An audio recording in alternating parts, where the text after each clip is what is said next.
Hi, boys and girls. It's Miss B, and I have our chapter book, The Trumpet of the Swan. And today I'm going to read chapter 4 to you. So sit back and relax. Chapter 4, The Cygnets. During the night, the swan thought she heard a piping sound from the eggs. And in the hour just before dawn, she was sure she felt a slight movement under her breast, as though a tiny body were wiggling there. Perhaps the eggs at last were hatching. Eggs, of course, can't wiggle, to the swan decided. She must have something under her that wasn't an egg. She sat perfectly still, listening and waiting. The cob floated nearby, keeping watch. A little swan enclosed in an egg has a hard time getting out.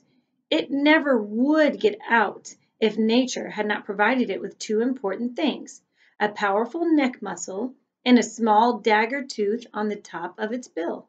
This tooth is sharp, and the baby swan uses it to pick a hole in the tough shell of the egg. Once the hole is made, the rest is easy. The cygnet can breathe now. It just keeps wiggling until it wiggles free. The cob was expecting to become a father any minute now. The idea of fatherhood made him feel poetical and proud. He began to talk to his wife. "Here I glide, swan-like," he said, "while earth is bathed in wonder and beauty. Now, slowly the light of day comes into our sky. A mist hangs low over the pond. The mist rises slowly, like steam from a kettle, while I glide swan-like, while eggs hatch, while young swans come into existence. I glide and glide. The light strengthens. The air becomes warmer. Gradually the mist disappears. I glide, swan-like. Birds sing their early songs. Frogs that have croaked in the night stop croaking and are silent. Still I glide, ceaselessly like a swan." "Of course you glide like a swan," said his wife. "How else could you glide? You couldn't glide like a moose, could you?" "Well, no, that is quite true. Thank you, my dear, for correcting me." The cob felt taken aback by his mate's common sense remark. He enjoyed speaking in fancy phrases, in graceful language, and he liked to think of himself as gliding swan-like. He decided he'd better do more gliding and less talking. All morning long the swan heard the pipping of the shells, and every once in a while she felt something wiggle beneath her in the nest. It was an old sensation. The eggs had been quiet for so many days, 35 days in all, and now at last they were stirring with life. She knew that the proper thing to do was to sit still. Late in the afternoon, the swan was rewarded for her patience. She gazed down, and there, pushing her feathers aside, came a tiny head. The first baby, the first cygnet. It was soft and downy. Unlike its parents, it was gray. Its feet and legs were the color of mustard. Its eyes were bright. On unsteady legs, it pushed its way up until it stood beside its mother. Looking around at the world it was seeing for the first time. Its mother spoke softly to it, and it was glad to hear her voice. It was glad to breathe the air after being cooped up so long inside an egg. The cob, who had been watching intently all day, saw the little head appear. His heart leapt up with joy. "A cygnet!" he cried. "A cygnet at last! I am a father, with all the pleasant duties and awesome responsibilities of fatherhood. Oh, blessed little son of mine, how good is it to see your face peering through the protecting feathers of your mother's breast, under these fair skies, with the pond so quiet and peaceful in the long light of afternoon." "What makes you think it's a son?" inquired his wife. "For all you know, it's a daughter. Anyway, it's a cygnet, and it's alive and healthy. I can feel others under me, too. Perhaps we'll get a good hatch. We may even get all 5. We'll know by tomorrow." "I have every confidence that we will," said the cob. Next morning, very early, Sam Beaver crawled out of his bunk while his father was still asleep. Sam dressed and lit a fire in the stove. He fried a few strips of bacon, toasted 2 slices of bread, poured a glass of milk, and sat down and ate breakfast. When he was through, he found a pencil and a paper and wrote a note. "I have gone for a walk. Will be back for lunch." Sam left the note where his father would find it. Then he took his field glasses and his compass, fastened his hunting knife to his belt, and set out through the woods and over the swamp to the pond where the swans lived. He approached the pond cautiously, his field glasses slung over his shoulder. It was still only a little after 7 o'clock. The sun was pale, the air was chill, the morning smelled delicious. When he reached his log, Sam sat down and adjusted his glasses. Seen through the glasses, the nesting swan appeared to be only a few feet away. She was sitting very close, not moving. The cob was nearby. Both birds were listening and waiting. Both birds saw Sam, but they didn't mind his being there. In fact, they rather liked it. They were surprised at the field glasses, though.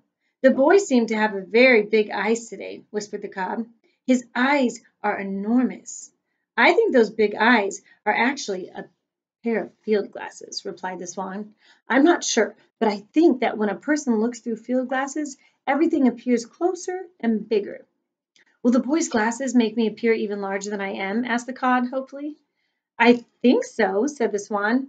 Oh, well, I like that, said the cob. I like that very much. Perhaps the boy's glasses will make me appear not only larger than I am, but even more graceful than I am. Do you think so? It's possible, said his wife, but it's not likely. You better not get too graceful. It might go to your head. You're quite a vain bird. All swans are vain, said the cob. It is right for swans to feel proud, graceful. That's what swans are for. Sam could not make out what the swans were saying. He merely knew they were having a conversation, and just hearing them talk stirred his blood. It satisfied him to be keeping company with these two great birds in the wilderness. He was perfectly happy. In the mid-morning, when the sun had gained the sky, Sam lifted his glasses again and focused them on the nest.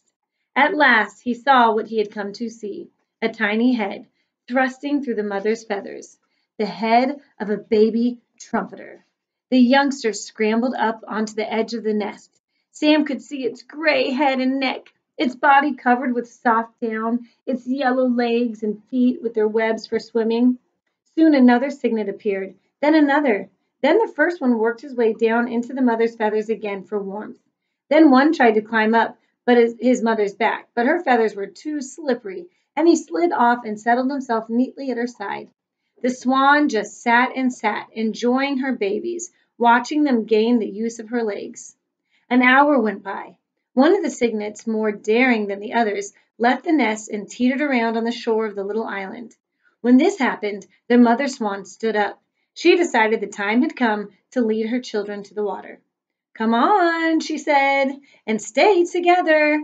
Note carefully what I do, then do the same. Swimming is easy. 1, 2, 3, 4, 5, Sam counted. 1, 2, 3, 4, 5. 5 cygnets, just as sure I'm alive. The cob, as he saw his children approach the water, felt that he should act like a father. He began making a speech. Welcome to the pond and the swamp adjacent, he said. Welcome to the world that contains this lonely pond, this splendid marsh, unspoiled and wild. Welcome to sunlight and shadow and wind and weather. Welcome to water. The water is the swan's particular element, as you will soon discover.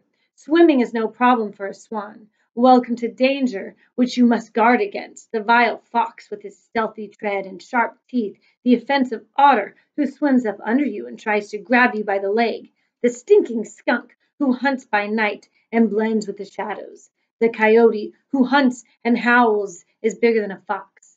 Beware of lead pellets that lie in the bottom of all ponds, left there by the guns of hunters. Don't eat them, they'll poison you. Be vigilant, be strong, be brave, be graceful, and always follow me. I will go first, then you will come along in single file, and your devoted mother will bring up the rear. Enter the water quietly and confidently. The mother swan, glad the speech was over, stepped into the water and called her little ones.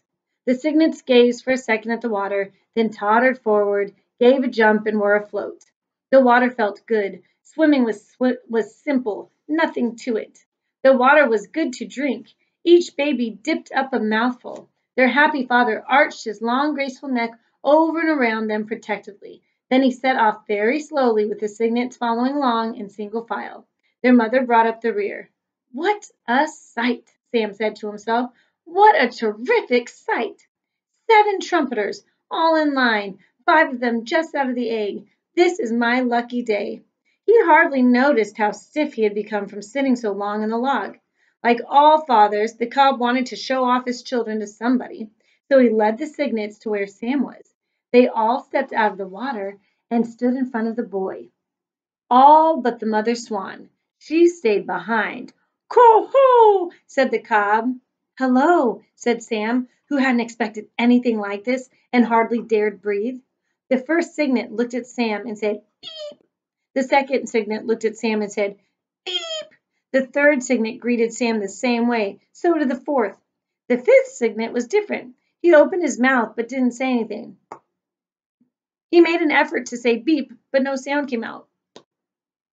So instead, he stuck his little neck out, took hold of one of Sam's shoelaces, and gave it a pull. He tugged at the shoelace for a moment. It came untied. Then it let go. It was like a greeting. Sam grinned. The cob now looked worried. He ran his long white. Before I go on, I'll show you the picture really quick. He ran his long white neck between the cygnets and the boy and guided the babies back to the water to their mother. "Follow me," said the cob, and he led them off, full of grace and bursting with pride. When the mother thought her young ones had had enough swimming and might be chilly, she stepped out into a sandy shore and squatted down and called them. They quickly followed her out of the pond and burrowed under her feathers to get warm. In a moment, there wasn't a cygnet in sight. At noon, Sam got up and walked back to camp, his mind full of what he had seen. Next day, he and his father heard Shorty's motor in the sky and saw the plane approaching. They grabbed their duffel bags. "Goodbye, camp. See you in the fall," said Mr. Beaver as he shut the door and gave it a pat. He and Sam climbed into the plane and were soon aloft, on their way home to Montana. Mr. Beaver did not know what his son had seen a trumpeter swan bring off her young ones. Sam kept the matter to himself. "If I live to be 100 years old," thought Sam, "I'll never forget what it feels like to have my shoelace pulled by a baby swan." Sam and his father were late arriving home at the ranch, but late as it was, Sam got out his diary before he turned in for the night. He wrote, "There are 5 cygnets. They are sort of a dirty brownish gray color, but very cute. Their legs are yellow like mustard. The old cob let them right up to me. I wasn't expecting this, but I kept very still. 4 of the babies said beep. The 5th one tried to, but he couldn't. He took hold of my shoelace as though it was a worm and gave it a tug and untied it. I wonder what I'm going to be when I grow up." He switched off the light, pulled the sheets up over his head, and fell asleep wondering what he was going to be when he grew up. And that is the end of chapter 4.